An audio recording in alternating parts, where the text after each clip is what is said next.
let's solve for x and we're not allowed to take logs. I'm going to show you how to think about this intuitively. These kinds of problems are going viral on YouTube. So let's just do a video on it and try to understand how to solve it. So we've got 27 power x is 3 square root 3. Now the first and main thought I have when I see a problem like this is to put everything in a common base. So what do I mean by that? So we've kind of seen the 3 on the right hand side.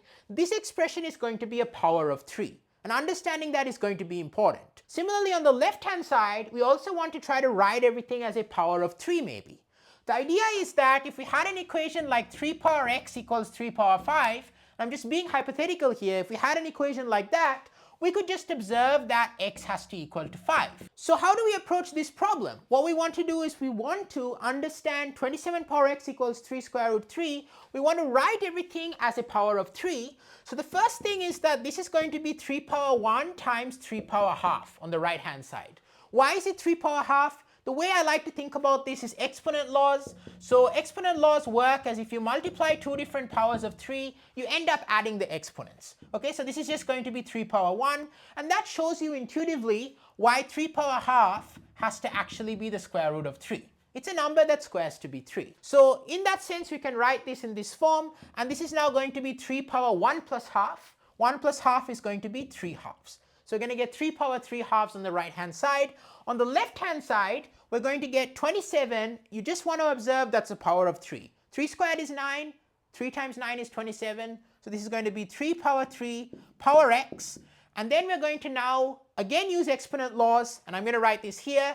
If you're going to multiply 3 power 3 with itself x times, that's just going to be, again by exponent laws, if you are multiplying it x times, that's going to equal to adding the exponent 3 with itself x times, which is just 3x. So this is just going to equal to 3 power 3x. So we kind of see that here, this is 3 power 3 power x is going to be 3 power 3x. So you can intuitively see all the laws coming into play. Okay, you don't have to memorize these if you understand what's happening. So now we've got this, and now we observe the principle there, that seeing that if these two powers of 3 are equal, the exponents must be equal. So therefore, 3x has to equal to 3 halves, which is now the same as saying that dividing both sides by 3, that x is just going to equal to half. Okay, so that's our solution to our problem, and let's just actually double check our solution. This is going to be important, and after that I'll explain something to you important, so make sure to watch till the end for that. And if you're enjoying the video so far, don't forget to smash that like button and drop a comment down below what you think. Subscribe to the channel for lots more fun math content across all topics and levels. I'm a professional mathematician, and I'm showing you how to do math. Okay, so let's just now find out and double check our solution. If we want to find 27 power half to check it's really 3 square root 3, as I said, 27 power half is just the square root of 27.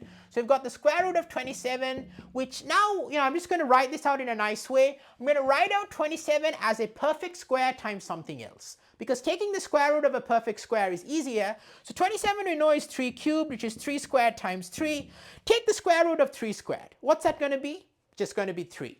Okay, so we can write this as the square root of 3 squared times the square root of 3, which, as I just said, is 3 times the square root of 3. That's exactly what we had. If you're loving my content and you want to support my channel, please consider joining as a YouTube channel member. There's special perks that come with membership, or you could also support on Patreon. Links in the description. Huge thank you so much to Alex, Nathan, and Trang for their ongoing support on Patreon. Now, I'm going to explain to you, this principle that if 3 power something is 3 power something else, the two exponents are equal. What's the explanation for that? Video is going to pop up on the screen. It's going to explain this principle and rigorously explain this principle, why it's true. You're going to love that video. And here's another fun video you're going to love on another exponent equation, just to keep having fun with these. Wish you all the best, and I'm super excited to catch you in either of those two videos, help you master these kinds of problems.